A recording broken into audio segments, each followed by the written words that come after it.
안녕하세요. 오늘은 몇 가지 흥미로운 주제에 대해 이야기할 예정이니 끝까지 지켜봐 주세요. 결국 문체부 유인촌 장관과 대한체육회 이기흥 회장이 공식적으로 전쟁을 선포했습니다. 그동안 문체부와 체육회가 잔잔한 갈등을 빚고 있었지만 이렇게 겉으로 터지지는 않았는데요. 결국 문체부가 발표한 예산안에서 이기흥이 불만을 대놓고 표시하며 이 전쟁은 공식적으로 시작됐습니다. 문체부는 최근 2025년도 예산안을 편성하여 발표했는데요. 현재 체육회가 많은 논란의 중심에 있는 만큼 역대급으로 이 예산안이 많은 관심을 받았죠. 예산안에 따르면 문체부는 대한체육회에 지원했던 생활체육 예산 416억 원을 체육회가 아닌 지방자치단체에 교부하기로 했는데요. 이 예산안이 공개되고 파격적인 문체부의 행보에 정말 많은 사람들이 충격을 받았습니다. 체육회는 매년 문체부에서 4,200억 원가량 예산을 받아왔거든요. 그리고 그 예산을 각 종목과 시도체육회에 교부했는데요. 이번 발표는 사실상 문체부가 예산 집행권을 가져오겠다는 의지를 표출한 거나 다름없죠. 일명 체육회 패싱인 겁니다. 체육회 패싱은 종목 단체 예산 집행까지 연이어 이어질 전망으로 보이는데요. 문체부는 원칙에 따라 종목 단체 개편도 검토하고 있다며 다만 세부 사업은 아직 확정되지 않았다고 했습니다. 결국 이 행보를 쭉 이어나갈 것이다 라는 말과 다름없죠. 이에 체육회는 꽤 열이 받은 건지 바로 반발했는데요. 최근 논란의 중심에 서 있는 것을 아는지 모르는지 자숙 대신 오히려 큰소리치는 것을 선택했습니다. 예산 체계 개편이 국민체육진흥법 제33조에 위반된다면서 근거를 들었는데요. 여기에 덧붙여 예산 집행권을 내주게 되면 대내외적으로 체육회가 목소리를 내기 힘들다는 이유도 있다고 했죠. 여기에서 물러날 문체부가 아니죠. 문체부 측은 33조는 국가와 지방자치단체가 체육진흥에 관한 사무를 수행할 수 없다거나 모든 체육 예산 집행을 체육회가 해야 함을 의미하지 않는다고 반박한 것인데요.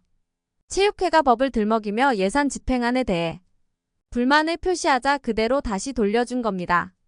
이어 4,200억여 원의 예산과 별개로 축구나 야구 등 이런 종목에 1,000억 원 이상을 직접 지원한다며 예산 개편은 문체부가 제출하고 기획재정부가 심의하여 확정되는 것이다. 체육회 측의 주장은 문체부와 기재부 법률을 위반한다고 덧붙였습니다.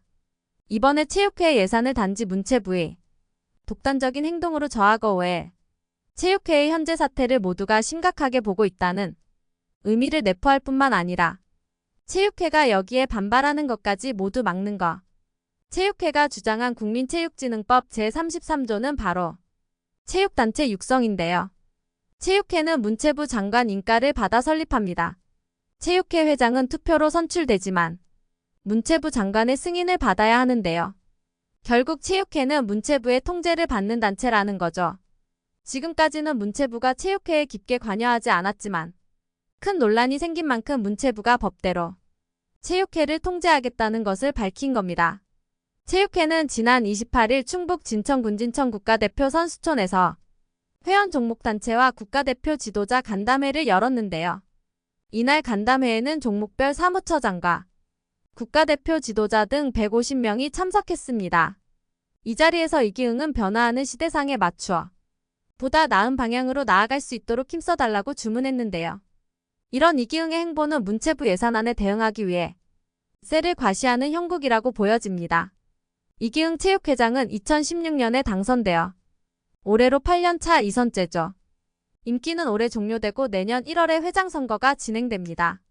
이기흥 체육회장이 3선에 도전하기 위해서는 체육회 내 스포츠공정위원회 허락을 받아야 했지만 이 정가는 지난 7월 임시대의원총회에서 삭제됐습니다. 이기흥이 미리 손을 썼다는 이야기가 있죠. 이러한 상황에 문체부가 체육회 정관 개정안을 절대 승인하지 않겠다고 못을 박아버렸는데요. 이기흥은 본인을 위한 것이 아니라며 반박했습니다.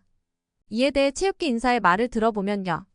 이기흥 체육회장은 스포츠나 불교 쪽에 인맥이 두껍다며 장악력이 큰 사람이라 3선에 도전하게 된다면 연임할 가능성이 높다고 말했습니다.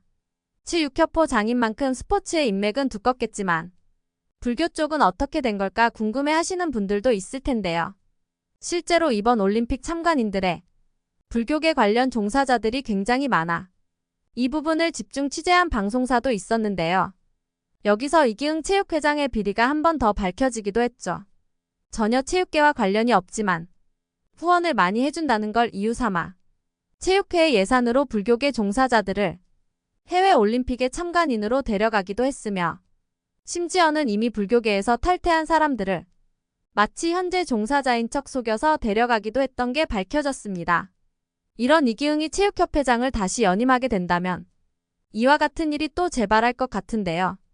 문제는 이기흥뿐만이 아닙니다. 바로 정몽규 대한축구협회 회장도 사선을 할 수 있는데요. 최근 문제가 된 것은 이기흥만이 아니죠. 바로 홍명보 감독 선임으로 비난을 받으며 정몽규 대한축구협회장 퇴진 운동까지 벌어지고 있습니다. 이에 대해 유인촌 문체부 장관은 사선은 기본적으로 불가능하다며 단 스포츠공정위원회에서 허가하면 연임할 수 있다고 말했죠. 위원회가 정말 공정하다면 다시 출마하기는 어려울 것이라고 했는데요. 사실상 스포츠공정위원회가 이런 말을 듣고서도 정몽규 대한축구협회장의 사선을 허락하기는 렵죠. 문체부는 예산과 연임만 통제하는 것이 아닌 감사와 확인도 진행 중이라고 합니다.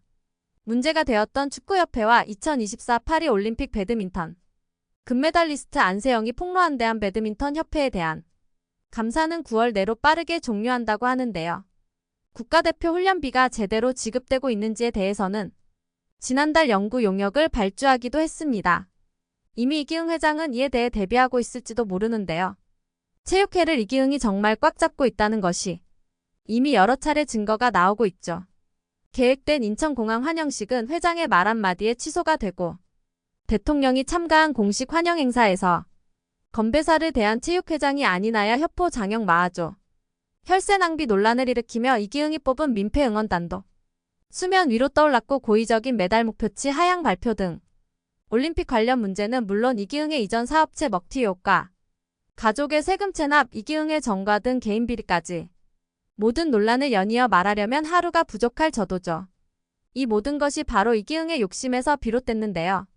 사실 이 욕심은 그전부터 꾸준했지만 올림픽을 계기로 터진 것뿐이라는 반응이 많죠.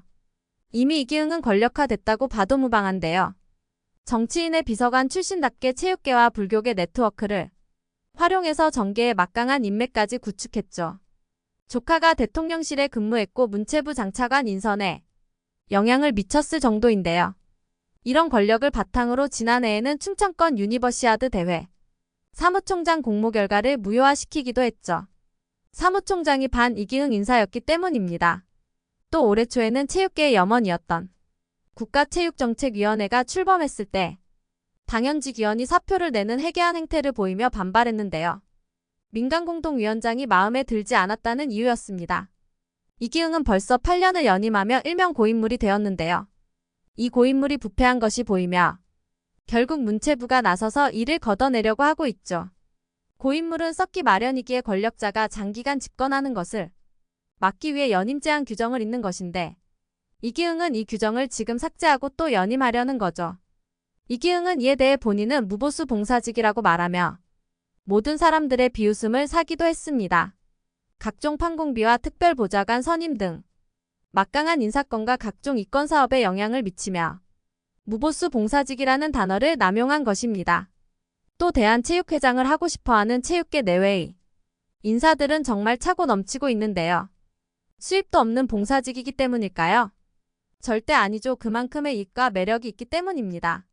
그래서 더더욱 이기흥의 무보수 봉사직이라는 단어가 비웃음을 사고 있는 겁니다. 더 이상은 국민의 혈세가 낭비되지 않도록 책임이 무거운 자리에 무보수 봉사직이라며 오히려 직책을 어지럽히고 더럽히는 사람이 그 자리를 꿰차서 권력을 휘두르지 않도록 모든 것이 개편되어야 할 때입니다.